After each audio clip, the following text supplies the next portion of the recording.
guys, welcome back to the Israel Guys, where we believe in a world of anti-Israel propaganda and Jew hatred. Man, a lot of that going around here. But you should be connected to the truth of what's actually happening here in Israel. Guys, it's so awesome to be back. You know, such a brotherhood here.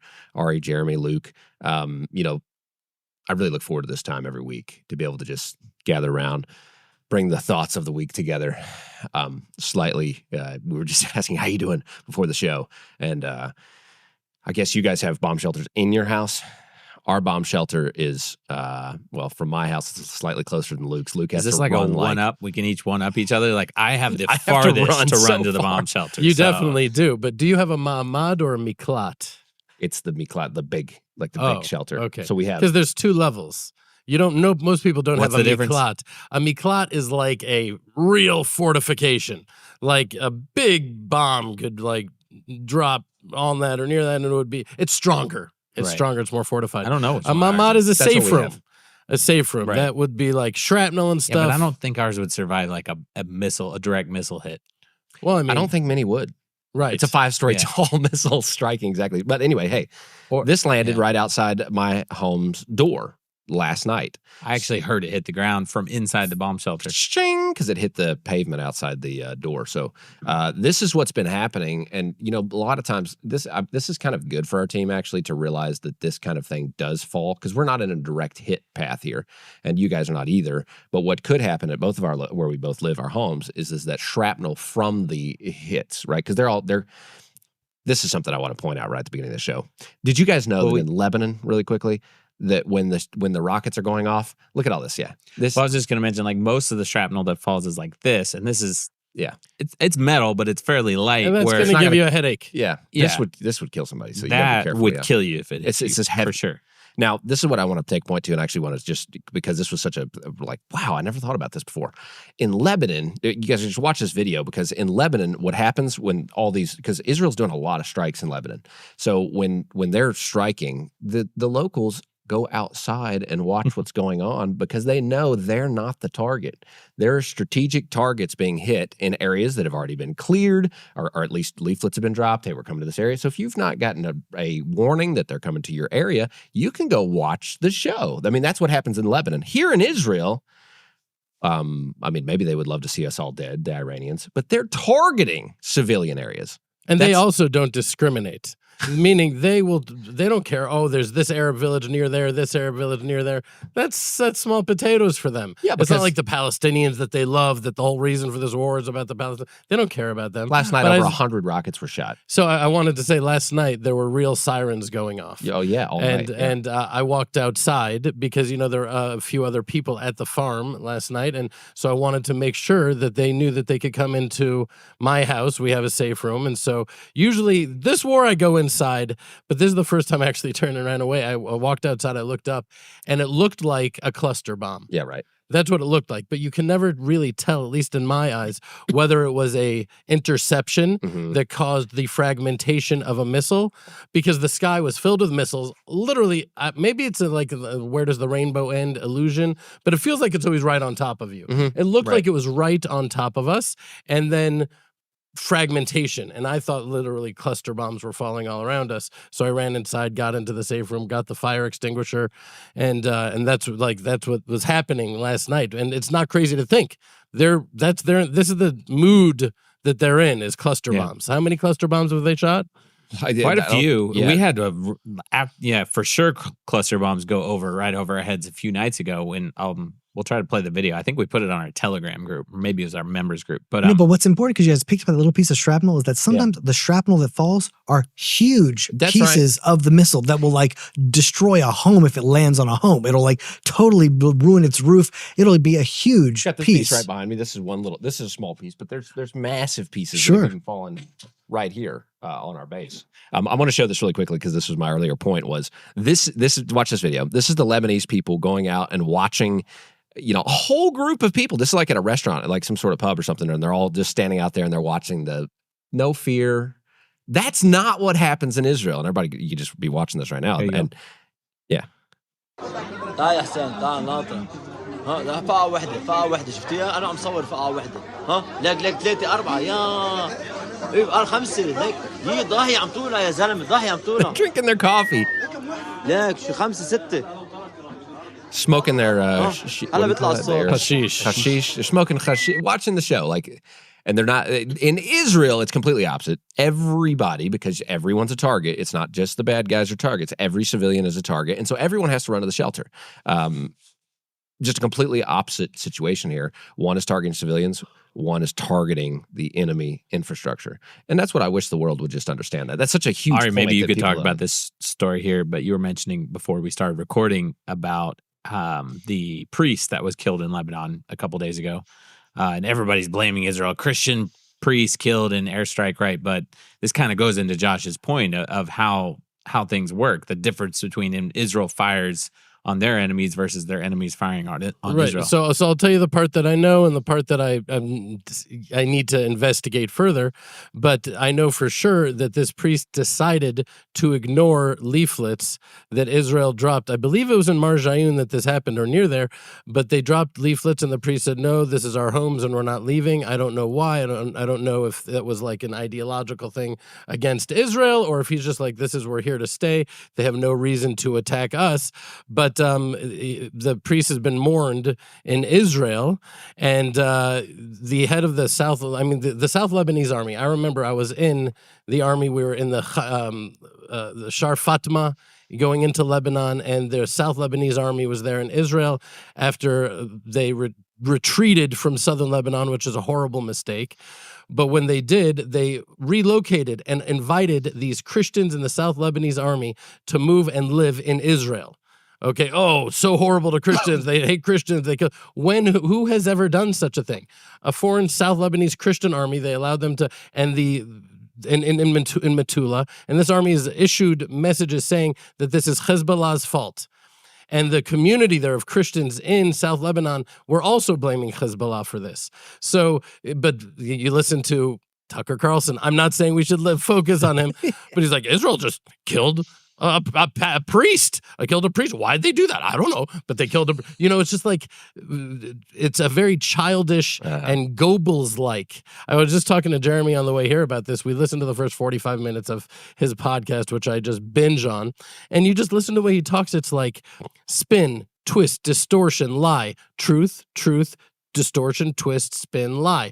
And it's like all mixed up together in a way where you're like, well, that's true and that's true and that's true. But when you're here in Israel and you hear things that are clearly blatant, obvious lies, you're like, oh, I'm able to now deduce from that what's really going on here. We'll get back to the podcast in a second, but guys, I want to extend another invitation to you to join the Israel Guys member program. If you're not a part yet, what are you even doing? You can join for any amount as long as it is a monthly donation to the Israel Guys. It's what keeps our work going here. Everything we do is free. We want to keep it that way, but we rely on people just like you to support us monthly.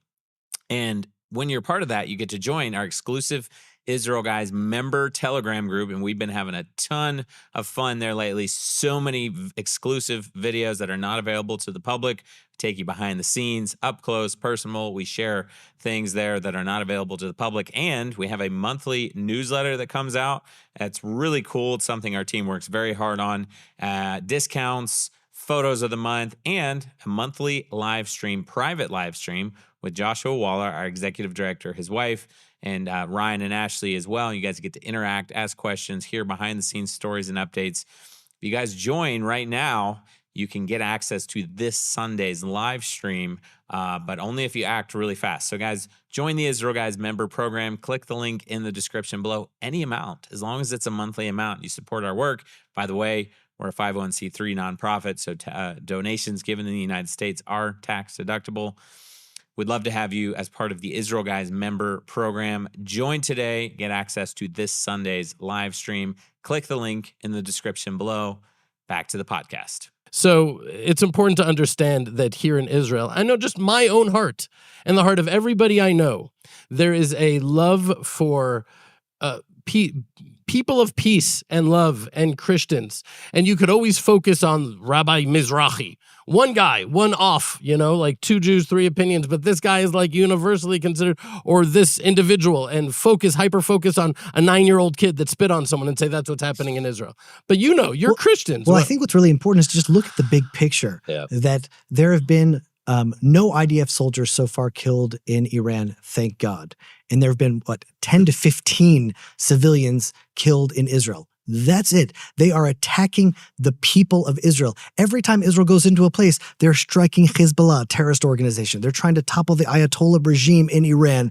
And it's like, here, like, oh, Israel killed a priest. It's like the one time where there's a sort of like a casualty that happens by accident, the world is up in arms. People are talking about it. But in its essence, Iran wants to kill everyone in the land. That's why we're at this war. That's actually a point that I wanted to touch on and make sure, because it is always glossed over or not even addressed. Huckabee mentioned this to Tucker Carlson in their discussion, and it was just glossed over. But if we wanted to commit genocide, this war would have been over October 8th within an hour. It would have been done. We've had hundreds of our soldiers die. Why would we do that? Why would we allow our soldiers to go? Because we're so afraid of killing any sort of innocent civilian that we allow that to happen. But that is just not even addressed. It's not related to, when it's so clear. Fuentes is like, oh, we're bringing in all of these supplies and the food so that it's like shooting crackers in a barrel. We don't need to do that. We don't need, and they all know we don't need to do that, which is where you can see the sinister twisting and distortions, because they themselves know that that doesn't make any sense. I see a massive miracle happening here with all the rockets, like we just talked about last night, and I don't want to miss this, and I want to get Jeremy's thought on how, this is not happening anywhere else in the world. This is an obvious miracle for those that have eyes to see it. There's real miracle at play. 100 missiles were shot from Lebanon last night. More than 100, almost 100, almost 200, like 180. That's what the latest numbers are. One night, mass amounts, 100, whatever it was, 100 plus 200, whatever it is, into the Galilee region. There's hundreds of thousands of Jewish homes and families there. No one, it's been reported, no one was killed. Jeremy, how do you and that's just last night. And then if we look at the whole war, you just mentioned that the Can I give the numbers real quick before we dive into that? Because I think this is interesting. Because last year, the 12-day war in June 2025, you had 550 to 600 ballistic missiles fired from Iran, 28 people killed, but there was 53,000 claims made to the government of damage, like damage to property, to homes. Mm-hmm. And reportedly, the Israeli government spent almost 3 billion shekels just giving compensation to citizens, right? This year, we're now on, I think today's day 12, right? 13. Of the war? Mm-hmm. Day 13 of the war. 600 missiles launched from Iran, 900 rockets and drones and missiles fired from Lebanon. And so far, damage claims are less than 10,000. So a fraction of what they were, and like 12, 13 people killed in Israel, which is awful. But like I guess there's a lot of people saying that this war is much worse than the war 8 months ago. There's all these propaganda on social media, Tel Aviv burning over and over again.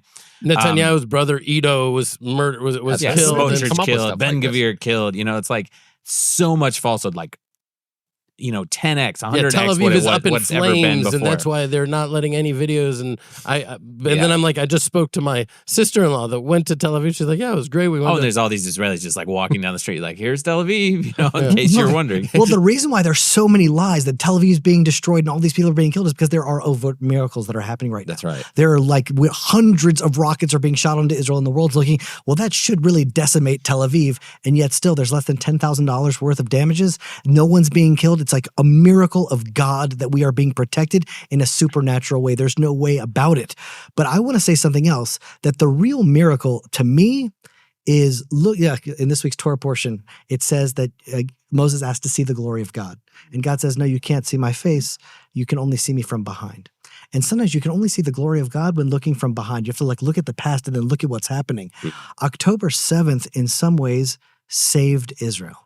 Because imagine if we would have been up against Iran, the Hamas, the Houthis, Lebanon, all at the same time. I mean, we can, Hezbollah right now, after the Beeper operation, after the devastation, Iran, America's attacking Iran as well. If they all would have pounced on us at the same time with us not being ready, I don't know if Israel would have made that. Meaning, I don't know if we would have survived that. To see now that all of this is unfolding in what is seemingly the most merciful way possible that allows us to rise up and slowly neutralize all these threats. That a miracle is happening, that we were saved on October 7th. That's right. Had they coordinated, it would have been devastating. Did you guys feel that? I remember in Judea, around Israel, I feel like everyone I was talking to had real moments of existential confrontation with how vulnerable we really are. Like that, this could, even there were days where it's like, this could be it right now.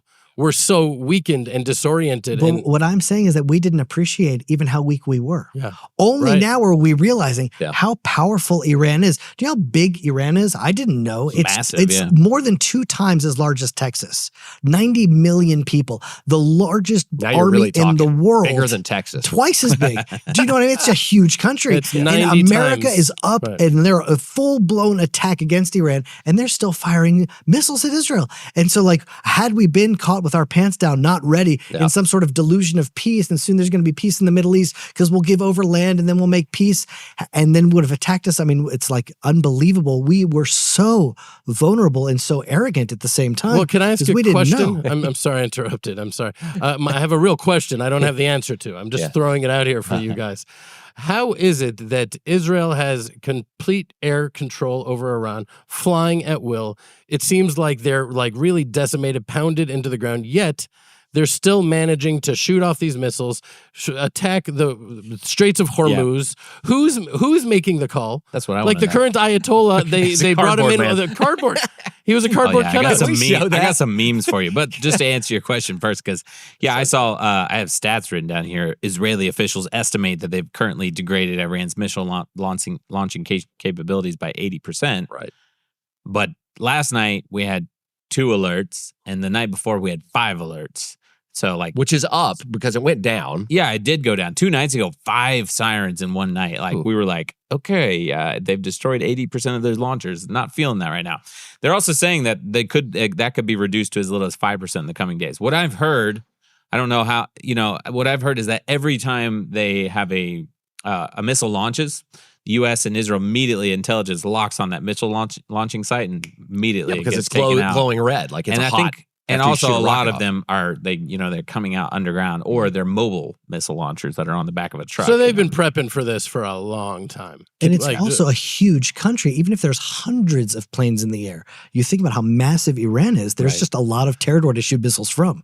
My thought was banking off what Jeremy just talked about the miracle of the slow like progression of this thing that is really Israel's survival. It's a miracle of God that this was slow and not all at once.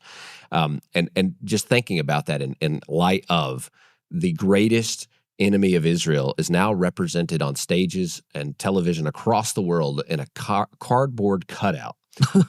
That's the way they presented themselves. We've got some great memes. I'm going to give our editor Luke, you did a little bit of those up on the screen. You did a little bit of research into this on why this would happen. Amit Siegel posted some things about this as well here in Israel. The cardboard Ayatollah. Why would he come out in a cardboard? It would seem to me if you had a falling regime, you would come out in a wheelchair even if you could. There's thought that maybe can I read this? Go through excerpt? the whole thing, yeah. And if you don't know, Amit Siegel is like one of the forefront conservative commentators in Israel, and he has a really great newsletter called "It's Noon in Israel."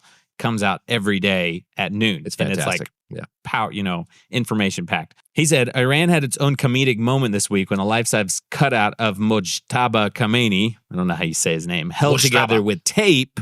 I thought this was AI, by the way. Like, I didn't think this was real. Was carried on stage to roaring crowds at the Tehran Allegiance rally in Revolution Square. And state media broadcast regime loyalists hailing and swearing allegiance to a cardboard Khamenei. And get this, Luke, they also couldn't sit down because say if someone was to stop clapping, then it would have been seen as disloyalty. Do you know they clapped 11 minutes straight? Not well. That's what happened. That was someone's like, different. I'm going to be the first. I'm going to be the first. Literally, so they had to clap to him. Yeah, it's hysterical. Yeah. According to Iranian state media, Khamenei sustained leg injuries in the initial U.S.-Israeli strikes on Iran. The injury, but then he's like, if he sustained leg injuries, in what world is it better to carry a cardboard cutout of you on stage instead of being rolled out in a wheelchair? So his conjecture is that possibly the strike that took out Khamenei Jr.'s legs might have actually done a lot more, and he might be in a coma and not even be aware that he is the new Ayatollah. I mean, if I was being up for Ayatollah, I think I would have to be in a coma state of mind to accept such a, like, he's obviously, nobody's saying me, Babylon B so saying, basically, like, they're stockpiling. He was appointed 2 leaders. days ago. He hasn't made one appearance, one speech, one video, or written statement. Like, nobody's seen him. It's really nobody's hard heard him. not to see the correlation between the Book of Esther and this. How this is all playing out. What did Haman do? He built the gallows to hang Mordecai, and he was hung on those very gallows. And here the Ayatollah and his whole family and his whole world of people are establishing this nuclear program in order to wipe Israel off the map. And that very nuclear program is the reason they were wiped off the map. And they're sitting there all together, and a missile falls on them. 10 sons of Haman were hanged, and his sons are being systematically wiped out. Like, to not see the correlation between what happened in the Book of Esther and what's happening right now, and to see that this is really about light and darkness. It's almost like I was thinking about it when Adam ate from the tree. Before eating from the tree in the Garden of Eden, he was a being of light. And what did he want to do? The sages of Israel say, I want to get the whole theological debate about it, but he didn't want to walk with God and receive all of this goodness for what? For nothing. He didn't do anything. So he wanted to eat from the tree to infuse within himself this evil inclination, then he could overcome it. And whether that was right or wrong, it was clearly wrong because God wants our obedience. But in the end of the day, throughout history, there's a sifting out of good and evil and good and evil. And now we're in these days where we're seeing good and evil face off in this way. And I think that's what we see playing out. And we need to understand it through a biblical prism. Otherwise, it doesn't even make any sense. Well, the real challenge with that is, like, what is victory for Iran? What does that look like? Annihilation of Israel, right? I mean, to me, the answer is just survival. If they're you're saying to survive? Yeah, if they're just able to survive, then they win. War, yeah. And that's what's really challenging right now, because they're surviving with cardboard boxes and people are cheering. It's a real problem because, like, their regime is still shooting missiles. They're still calling the shots. They're still putting a lot of pressure on Hormuz, meaning how are we going to actually defeat them? Because all they need to do is survive. Israel needs to win. America needs to win. And Trump is already declaring victory. And that's really problematic. Like, what does that even mean? I got to say this, you can't help but to see Saul. Right? What happened with Saul is he was commanded by Samuel, wipe them all out, and he didn't do it. And Agag survived that night, and that was enough to keep Amalek alive. And now Iran and all of history, from Haman to Hitler to the Ayatollah, just because we did not follow God's commandment to wipe them out. And that was why Saul lost the kingdom, which is why I want to actually say to you guys, and it's a testimony to the depth of our friendship, that we didn't even talk to you about this, and I'm just springing this on you, but Jeremy and I would like to make a formal announcement. Are you ready? You hadn't even told us about this. We haven't even told you about this. We've been but begging, this is a what are you very, doing? very big deal, and I want to say it right here and right now because it just ties into this perfectly. We have, after a lot of prayer and reflection, realized that what is one of the great callings of our generation right now? To bring knowledge of God into the world. And who are we to do that? We're nobody, but who is? The prophets of Israel, Isaiah and Ezekiel and Jeremiah. When you read through Joshua, Judges, Kings, the prophets of Israel, you're able to see everything that's happening now makes sense. And so we are now launching the prophets of Israel daily. Ooh. Every single day, Jeremy and I are going to put out another chapter. So for those people that have read a few chapters here, a few chapters there, and really want to experience the entire journey of the prophets of Israel, that's what we're doing. And this is not, there's no charge. This is just, if you want to be on this journey with us, join the journey. That's fantastic. And so we'll put the link below. Yeah. Yeah. We'll put what I just want to highlight that. It's so powerful because last week we talked a lot about the Temple Mount, and then I went home and just my daily reading, I'm reading Isaiah 2, and I was like, boy, that would have really been impacted the show if I'd have read that before, because it's just all about the Temple Mount and a reality. And when people from a religious perspective, these voices in our world today from a religious perspective are talking about things that are just absolutely not in alignment with biblical values. They're not in alignment with biblical prophecy. It's not in alignment with any of the prophets of the Bible. And when you go and you just read the Bible, especially with you guys, to be able to say, hey, here's some Jewish thought on the way that this has been understood for thousands of years. Jewish people have been studying this for thousands of years. It can just bring such light and truth to the world in a very complex misinformation world the Bible, I think so many billions of people around the world can agree that the Bible, it holds the answers. And so I think the prophets is something, I know you have this in Jewish circles, but I think it's also in Christianity that a lot of people have a tough time with the prophets. They don't read it, or they read it and don't understand it. It's confusing.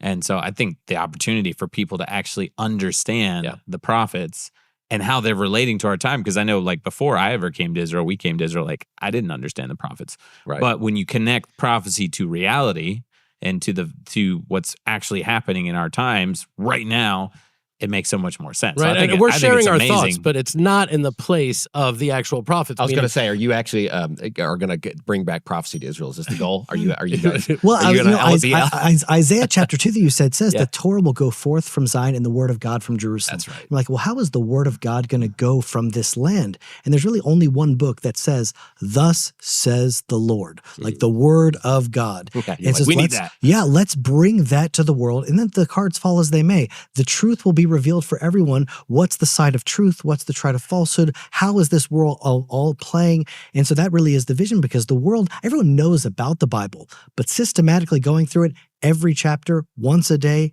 every day, from the beginning to the end, starting all Isaiah? the words of the prophets, starting in Joshua. Starting in Joshua all in the way. very That's beginning awesome. of the prophets, all the way through. It's already changed my life. It's already changed my life. And that's why there's an assignment. It comes with some responsibility. The real suggestion is not just to show up and listen to what we're saying and sharing that, because we're going to go into the actual text very deeply also, but to read the chapter. We are not a replacement for that, right? The words of Samuel the prophet that wrote most of it, and the words of Isaiah, Ezekiel, you can't look to us as a replacement for that. You read the chapter, and then we'll join together on this journey. And we want to hear from also everybody. You have thoughts. You want to hear more of a thing, less of a thing. This is a journey that we're taking together. That's the reason we really did this. Yeah, that's awesome. It's like the Judean diet. Why did I start the Judean diet? Because I wanted to lose weight. Right? Why did we decide to do this? Because we wanted to do it for us. Yeah, that's to amazing. really go into the text. And we said, this is not, we don't want to charge anything for this. This doesn't belong to us. Right? This belongs to the world, not just to the nation of Israel. We're custodians of it, and we've held on to it, but for a purpose, to share that with the world. So you could reach out also. You could reach out to Tabitha at thelandofisrael.com. They just have a link below where there's they a can link sign below up. also, but if you have below. any challenge We'll with put the that, link you down could below. reach out also. Yeah. I want to say, I just to highlight this point again, is a reporter from the New York Times contacted me this week, and so I had this interview with the New York Times, and they were talking about, so what is going on with the Christians? They've got these Christian Zionists and the Jews, but then the Christian Zionists, are they really because is it not just all just based on Jesus is going to come, and then you're no longer really Zionist anymore because you're just in it for what you want out of it? And so this New York Times, of course, they're just trying to pit people against each other. They're trying to say, well, you're not real friends of Israel, because you have your own agenda. I said, well, no, actually, I from my perspective, this is a Jewish story, and it will be a Jewish story, and it was, and it is, and it will continue to be a Jewish story. And I'm just happy to be a part of the team. And I don't know how that's going to actually show up in the text of the article. That's what I was wondering. I'm not going to be written off as some kind of absolute idiot. Who else can I call? Yeah, they're not going to put anything that, of course, makes us look good in there. But it just highlighted to me again that this is a Jewish story, and it always has been. The whole book is a Jewish story, and that this kind of opportunity for people to learn biblical truths from Jewish rabbis is such a critical need. It's not a Jewish story. Oh, come on. You think this is a Jewish story? Look at the That's Bible. like How saying much that the story of the temple is a story about Kohanim. No, I think listen, it encompasses the whole I just want to explain world. what I said for those that don't know the words that I just said. Yeah, of course. I said, we're reading about the temple and the tabernacle, and that's just a story about the Kohanim, the priests. Why? Because they were the administering in the temple? No, this is a story about all of humanity. But let's say it like this. Is it an American story? Is it a Chinese story? Is it an African story? No, the Jewish people are leading. That's what I'm trying to say. The Jewish people are leading I would a story. say yes to all of the above. It's Isaiah 2. Yeah, but starts you can't in Zion say that and goes forth to the nations. People, from there. I have a big problem with people that look at the Bible as a prophecy to America. It doesn't work. It doesn't, like when you take the whole book and you say, oh, this is a prophecy about New York and the Twin Towers. And no, the prophets of Israel weren't looking at New York or drones flying to California. There's going to be some Christian that's going to say there's some prophecy, that's told that drones would fly Leave to it to California. Jonathan Kahn. I'm not abashed at him. I mean, it's just not. I think it's a mistake for Americans not to think that it wasn't written for them too. God is speaking to America in the Bible through the prophets. You're correct, I think, but without the focus and the emphasis on Zion. Here's the problem. Jerusalem. You're right. Yeah. But there's also an independent message. Think about Nineveh. Right? God sent God sent Jonah to go and tell the people of Nineveh. No, so why did Jonah run away? Because he was afraid, the Jews are such a stiff-necked people. You try to warn them and they're like, kill him! And we're so rebellious and stiff-necked. And he was afraid that the people of Nineveh would actually listen to God and repent, which is actually what happened. But their pathway to redemption was through a Jewish prophet from the land of Israel, from the God of Israel. And I would say that their repentance was stop killing Jews. That would be part of the repentance. Part of the repentance. They were the most lethal, deadly force against Jews there was. And that repentance led them away from Okay, you know what? But I disagree with you. I just do. Because think about the Canaanites. Why did God say to Israel, go and dispossess the Canaanites of the land? The land belongs to you. However, if you follow in their ways with the depth of evil that they're doing, then you don't deserve the land either. Meaning that there is also a message of morality to the nations that they are responsible for. Perhaps there's a Jewish prophet that will come to warn them, but that doesn't mean that God is not looking at every single human being with expectations of righteousness, with believing in humanity. And that's, I think, part of what the message of Israel is to the world. We're the chosen people, what? For what? What are we chosen for? To teach the world that they're all chosen. We're God's chosen in order to empower the nations. I would say, I think we're getting off on a theological. No, but this is a good discussion. It's chosen, important. and Rabbi Jeremy's going to have to get on this. Chosen to be a part of the Jewish story. That's what I would say.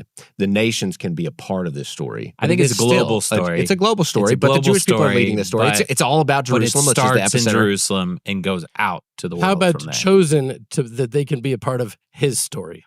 We're all a part of his story. The God of and that's Abraham. Not the Jewish story. It's the story of the God of Abraham, Isaac, and Jacob, the God of Israel, who is the God of the world. And do we want to play a part in his story? Because a German roofer in Berlin has the ability to play a serious role in the unfolding of redemption. I believe that. Just a simple man. But he can't do it and direct and reject Jerusalem. I want to try to just make shalom. Because what Josh is trying to do is he's trying to fight against replacement theology, where there is an entire world of people that will respect the Bible or respect religion and say, oh, this has nothing to do with Israel. Now Rome is the new Jerusalem. Now the Christians are the new Israel. This is all about what's happening in their world, and the Jews have nothing to do with it. And Josh is saying, no. The Jews haven't been replaced. They are still the center. The prophecies are being fulfilled through them. This is a part of that. And you can now be a part of God's story, but don't ever try to replace the Jewish people. It still has to do with them. They are chosen and was an everlasting covenant, and that covenant hasn't been broken. But what you're saying is like saying, well, we've been chosen in order to be a blessing to the world. It really is all about the world. So you're really saying the same thing. You're just coming from two different angles. I think we're saying similar things, but I'm also saying Here's that the thing, if the nations... I usually don't disagree with Ari, so it's just taking the opportunity. And it's fun. It's an interesting and important discussion, but I think if the nations really return to the truth of the Bible and they don't say, the Old Testament, no, but they actually dive in and understand this is the word of the living God of Israel, then they will be pulled towards light and truth. And then they will look at what's happening. And even if they're not necessarily supporting Israel from a place of biblical Genesis 12:3, he who blesses Israel will be blessed, if they have a real compass about what is light and what is dark, and what is truth and what is false, and what is kindness and compassion, and what is evil and murder, then they will be supporting Israel when they just look at who we are fighting against. What is it? You don't hear from Tucker Carlson about the 50,000 something, that's what I've heard, 50,000 civilians that were murdered, about the girl that was a 16-year-old girl that was just hung as a punishment for being raped and acid thrown in their face. He just wants to conflate conservatism in America with the Ayatollah and say somehow they're the same thing. And Israel has transgender story time hour with one hand, and then we're messianic people that want to build a temple on the other. What the Bible... Wow, that was a tirade of ADHD. What the Bible does is it gives perspective of time. That this is an ancient war. And Trump just declaring victory, it's like fast food warfare. It's like, all right, 2 weeks, we're in, we're out. It tastes good. It's under 30 minutes, and we're moving on to the next thing. Like, wait. This is an ancient war. It didn't start 2 weeks ago and it didn't start 2 years ago. This is really a battle between good and evil. Yeah. And when we reference Amalek, Amalek is just a force of evil in the world. It doesn't mean that we have to kill every German, but Hitler and the Nazi regime, that needed to be stopped. The Ayatollah and that regime, that needs to be ended. That needs to be done with. And until we actually recognize that that's evil that needs to be wiped out, then we're never going to win. I have a question, and I would throw this to all of you guys, because I saw an opinion piece this week that said, and I thought it was really enlightening, because it said, and I'll just paraphrase it, people fight against Israel because they don't understand it was the basis of it. They look at Israel and they say, out of the ashes of the Holocaust, a nation was born. How does that happen? A nation was not only born, but it was born after 2,000 years of destruction and desolation and pogroms and evil. How does this miracle happen? It defies, the very essence of just normality in the world. It doesn't make sense. 100 missiles, 200 missiles flying, no one's killed. 13 days of flying over Iran and no soldiers are killed. It's a massive war. Israeli soldiers are not dying in Iran. No soldiers have died in the Iranian battle. It doesn't make any practical sense. And therefore, because of the, like you said, how'd you say it? The miracles, the overt miracles. Overt miracles that are happening. My thought here is that, so if they can't digest the fact of an open miracle, then they have to create another realm. They have to say, oh, it can't be open miracles because we don't really believe in God. We don't believe that this could be happening. So in order for the Jews to get these kind of results, they've got to be pulling strings in the background somewhere. And then that leads forces there's work, demonic yeah. things at work because they don't believe it's God. Conspiracies open, and then they're like, oh, and he's pulling strings with presidents and leaders around the world, and the Jews rule everything because nobody else in the world has these kind of results. And therefore, they become an enemy of God, an enemy of the story. The open miracles don't make sense to them, and therefore they fight against it. Jeremy, do you feel like that's true? This was an opinion I saw. I feel like that's very true, and the reason why these people are fighting so tooth and nail against Israel and the Jewish people could just be based out of this. Well, it's framing. just like fundamentally, I believe that Isaiah calls Israel God's witness, and as long as the Jewish people exist, we are a witness that God exists. We are his people in his everlasting covenant with us, an eternal people. We just defy laws of nature, defy the laws of history, defy the laws of war. I mean, never mind a soldier not being killed. There hasn't even been a plane malfunction, meaning it's thousands of kilometers of flights every day, hundreds of planes. We are defying all laws of anything rational. And so you have to believe in the super rational or you have to believe in conspiracies. Mm-hmm. So those that are connected to the Bible, they're going to say like, okay, I see now. There's something special about these people. There's something that's unique about these people. There's something that is supernatural about them. That's the only way to comprehend it. As a Jew in Israel, I can tell you that you look at that, the world looks at this exceptional, no technical difficulties, perfect precision beepers, and then they look at October 7th and they're like, what? That degree of overwhelming, negligent incompetence on the one hand, and then the beepers and the Mossad, and it had to be a cover-up. But as Jews from the inside, we know, nope. It was just one moment where God was like, you know what? I want you to see what this looks like when I'm not interfering and intervening on your behalf out of my love for you, despite your undeservingness. This is what that looks like. And that's what was happening there. Well, that's just so beautiful because so many people see October 7th as some sort of conspiracy that the Jews did to themselves. And really, it's a beautiful manifestation of what would happen when God's covering and his shielding and his protection and his providence is just removed. There's hester panim, there's a hidden face that just God hides himself for just a day. And then you can see the devastation that would naturally happen to October 7th. And again, I only feel like now do we realize how much protection there still was. The fact that it wasn't a coordinated attack is just miraculous. Every day we need to be thanking Hashem for such a miracle. Yeah. Talking about coordination, Luke, I just want to throw this in there because this was super heartwarming for me. And I guess it kind of awakened that there is a little bit of patriotism in me and to America. And I guess I just say this because it's been hard. I've grown up here in Israel since I was 14, and a lot of that time in Israel, I remember very clearly. The Obama was elected, and I'm in Jerusalem, and there was a weight of like, will America stand with Israel? And it was like, just, I was a very young teenager and, ran two terms under this. And it was just a lot of hardship. And so my feeling back to America growing up is they're resisting Israel and the way I believe Israel should be treated. And so therefore, I kind of lost a little bit of that patriotism to America because America was not aligning itself in my biblical view of what Israel is and support. And so when I saw this video, I think it kind of touched my heart in a way because I saw the good of America and its cooperation with the people of Israel, the people of God, in fighting against the most radical anti-God, anti-Israel, anti-American regime. And I want to play this because talk about cooperation. This is the cooperation that I love. I want to play it. Mobile 97. Go for 97. It is a great honor for us to fight with you. You are doing a great job. Thank you very much. Likewise, gentlemen. Please be safe out there. Strike hard. See ya. This is two fighter pilots, an American fighter jet and an Israeli fighter jet. This is their communication that was released to the public over Iran.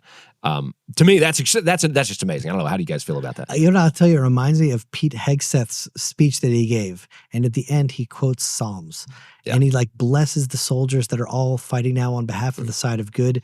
And to me, that was just the heart of the United States that could have been lost with the Obama administration, because the United States can kind of go one way or the other. But right now, they are so aligned with the Bible, aligned with the good. It really is something to take pride in. And I'm sort of surprised when you said, this shows there's a little patriotism in me. I think there's a little bit more than a little patriotism in you. I know for me, there's a lot of patriotism. You're only allowed one fight with Josh per podcast. No, but I feel very patriotic for America because as a Jew, you have to zoom out. Yeah. You have to zoom out and you have to see the greater picture. And America has been a bastion of blessing and safety and security towards the nation of Israel, towards the Jewish people, from Jews fleeing the Holocaust. Yes, that happened with Roosevelt and he turned them back, the USS St. Louis, and there were things that are dark, shameful blemishes. But as a whole, America is a country that I believe is aspiring to goodness, to righteousness because of their biblical foundation, and they're being assaulted with all of these different perspectives and all of these Tucker saying this is Christianity and that's Christianity, but I think there's a deep desire to be good and to be true, and they have a long track record of falling down on the side of goodness and morality in the world. And so if I had two lives, listen, Israel is my nation, it's my people, it's my land, this is where I belong, this is my country, there's no two ways about it. That being said, if I had two lives to give, I would give one for America too, because I feel tremendous gratitude and patriotism for that country, and I'm praying for their better angels to emerge, and it seems like they are right now. Well, I'll tell you what's really telling is that most people see this as like a war of Western civilization against this radical jihad Ayatollah regime, but it's only America and Israel. The NATO countries, even though American bases have been attacked, Cyprus has been attacked, Europe has pretty much stayed on the sidelines. And the only people that have risen up to take on this dark, evil regime is the United States and Israel. And that's really telling. It really shows that there is like a common heart there, common values that are still standing strong. There's two headlines that I wanted to bring up really quickly, and that is that Iran boasts it has destroyed hundreds of U.S. missiles with its buildings. And secondly, Iran warns U.S. it has huge stockpile of supreme leaders. Right. That was okay. That was. I appreciate you adding me to this group, this IUML group. That's all from the Babylon Bee. You got to give the Babylon Bee some credit every now and then. Josh, there's a cool Luke, story. I did want to introduce. Yeah, I did. I just along these lines. Talking about cool stories, and we always try to keep things positive.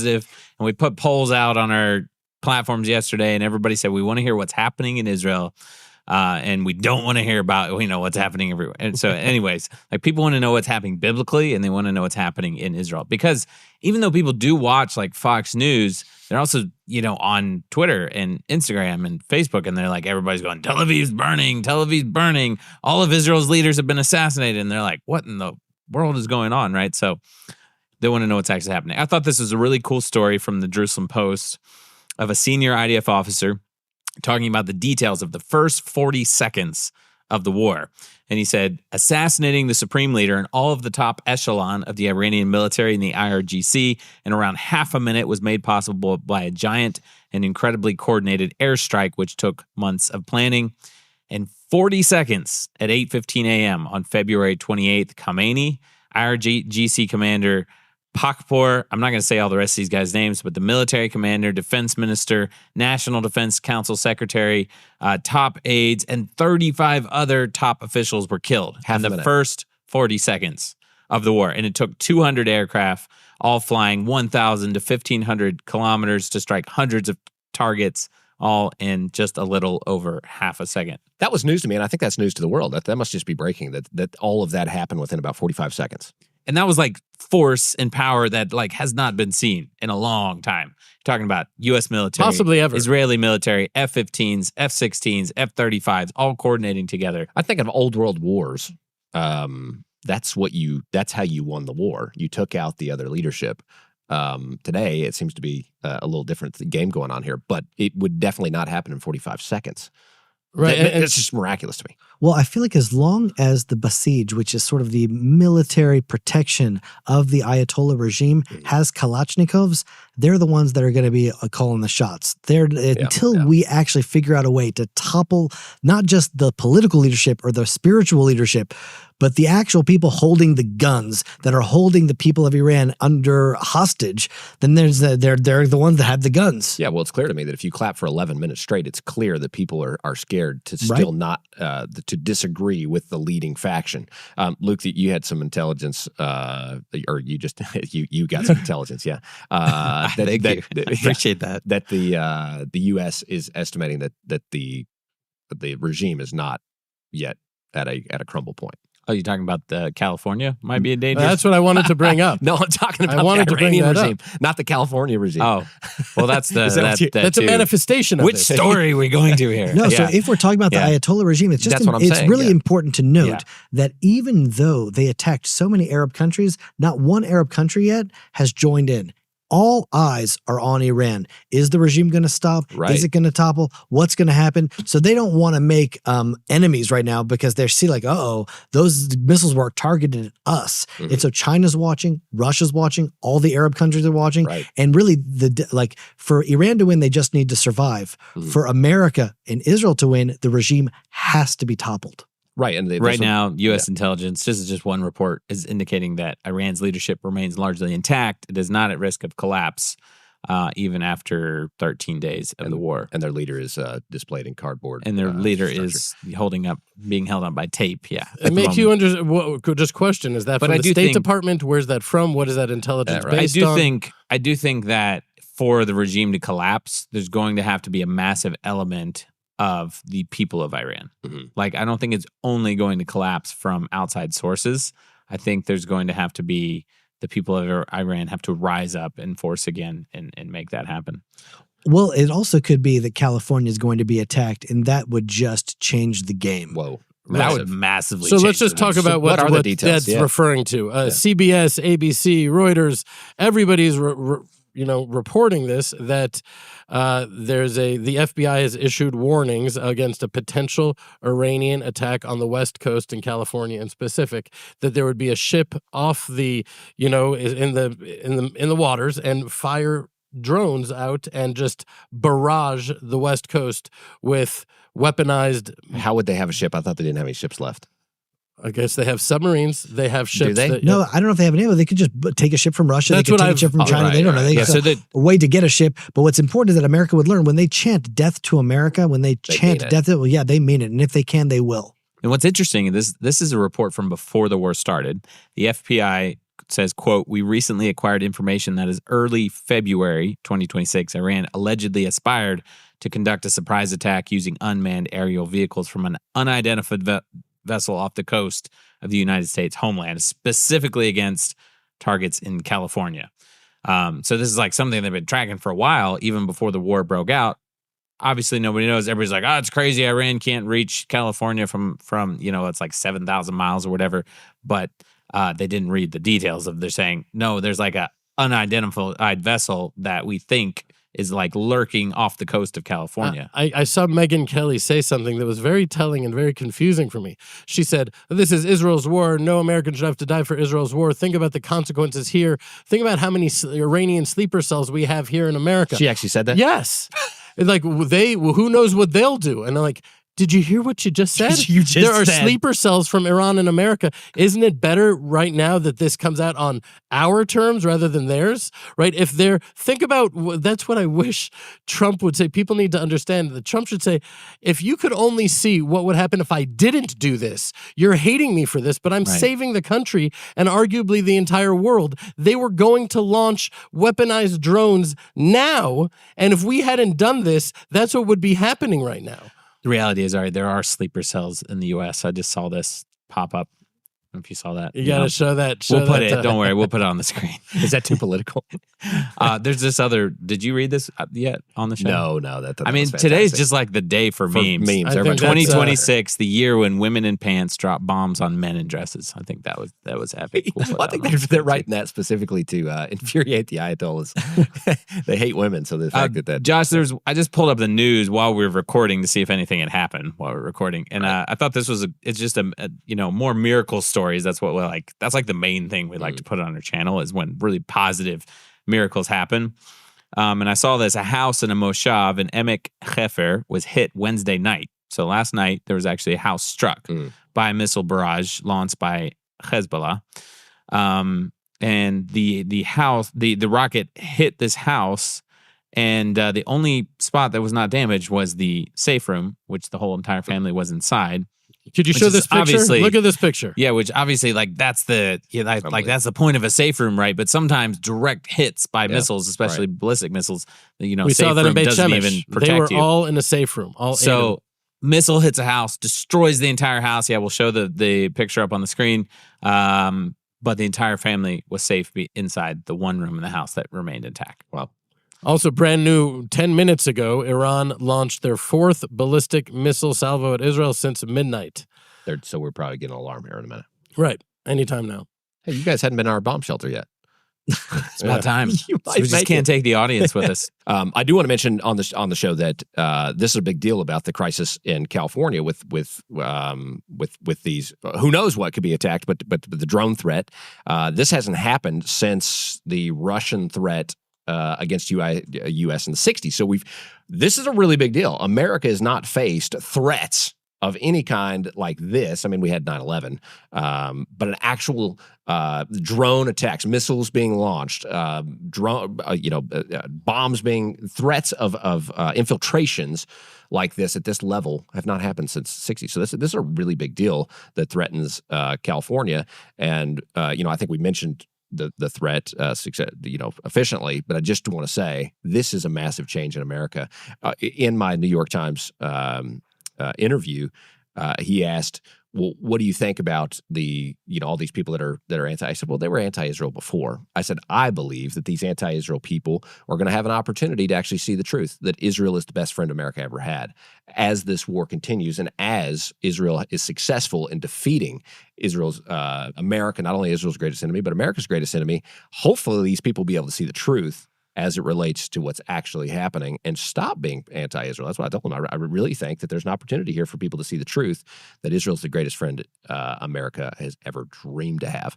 I said, listen, Pete Hegseth has been saying this. It's not just like this is the truth of what's actually happening. So when these threats attack America, I think it's a great opportunity for us to be able to voice, hey guys, you do realize this is now indeed America's enemy, just as it is Israel's. I just think it's just so interesting that the regime was so locked on death to America and death to Israel. Like they've been separated out because in some ways, Israel and America are the last countries that really represent the Bible. Mm-hmm. They really represent God's ways in the world, that they really represent at least the heart of what it is to live and build a society based on the values of the Bible. That's why they're being targeted. And so the fact that now America's kind of under attack, or at least under threats of being attacked, it's just waking up. People need to ask themselves, like, why was this regime so locked in on death to America, chanting it for more than a decade?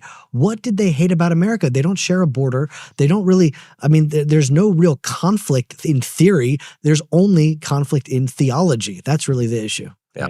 But you don't think that this would be damaging, though, for an attack on California? You're saying people see that Israel's the best friend, but the Tucker Carlsons, the Candace Owens, they're going to be saying, look, we're paying a real price for Israel's war. That's what the whole narrative's going to be. I'm saying the common people have an opportunity to see some common sense realities. So what would you say to that? Though?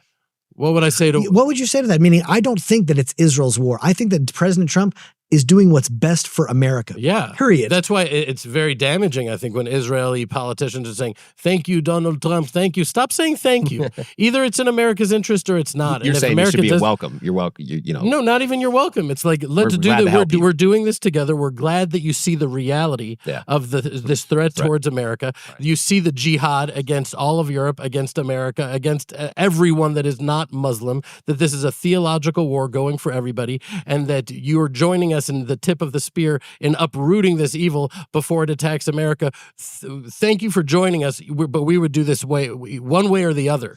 That's critical, but that's what my answer would be. That these attacks, they were planning this drone attack from a long time ago, before this happened. They've been planning the destruction of America for a long time, and Trump has enough courage and sober clarity to be able to see that and attack the global jihad. Clearly, Tucker doesn't think there's a global jihad because he's on the side of the jihad. You heard him say it before. Israel against all of these Arab countries, we're talking about hundreds of thousands, millions to one. So I forgot the numbers that he said, but that's not much of a fight. He doesn't know that God sent home all of the Israelites because he said there's too many of you. You need to be so outnumbered as a testimony to my protection and strength going through you. And so he doesn't see that. So he's just looking at a schoolyard fight, and he sees the jihad and the whole Arab world, and he sees little Israel. He's like, I'm with them. It doesn't matter morality, not morality. I want to buy a house in Qatar. I want to be on the side of those that will ensure that I have the most safety and security. It doesn't matter morality or not. And now I'm going to build a house of cards around that. That's what it's really about. Yeah. Can we end with, I know we just have a few minutes left here, about prayer. Can we talk about prayer for a minute? Can we show this video? I want to show that video. Yeah. It's so powerful. IDF soldiers all gathered. I'm talking about hundreds and hundreds of IDF soldiers all gathered together, and this is praying. And Jeremy, maybe you could tell us more about what they're praying here specifically, but they're praying before going to war. What nation on the planet Earth gives a prayer to God before going out to war? Wow. The IDF does.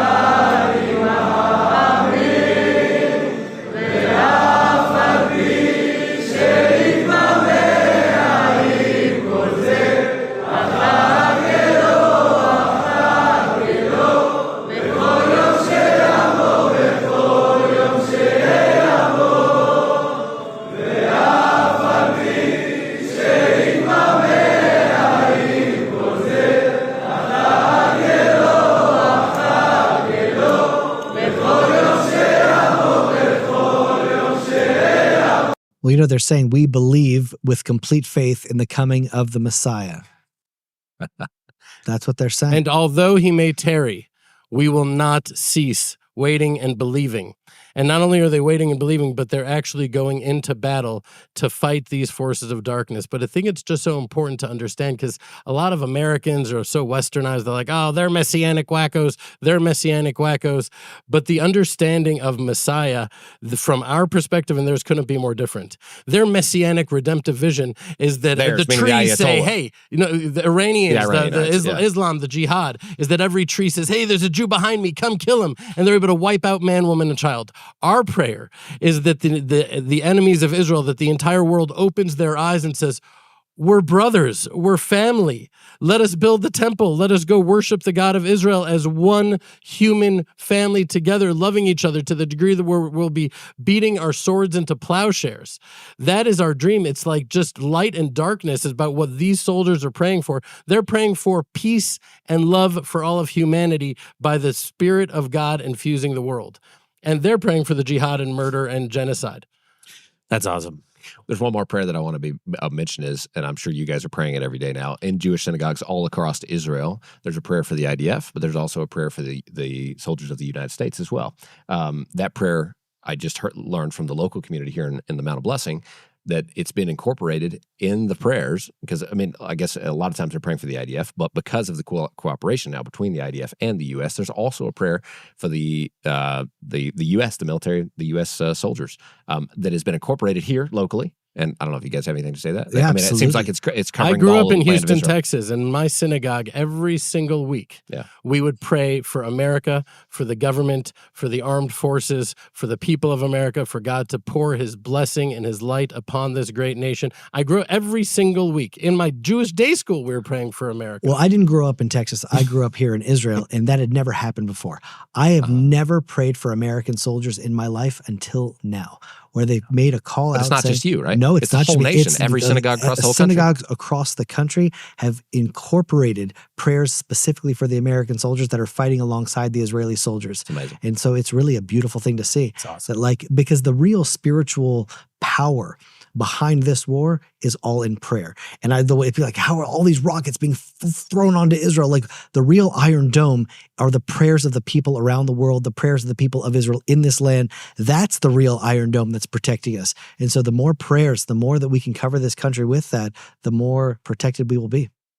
I just think that it's amazing because if this community here is praying this prayer, that means every community. This is the most authentically Jewish, in essence, community. We're uncompromising, uncompromising, very Zionistic, very Israeli. It's not like an American, cultured community here. Sure. I just think it's absolutely beautiful that these prayers are going up all across Israel for not only the Israeli soldiers but also the American soldiers. It's phenomenal.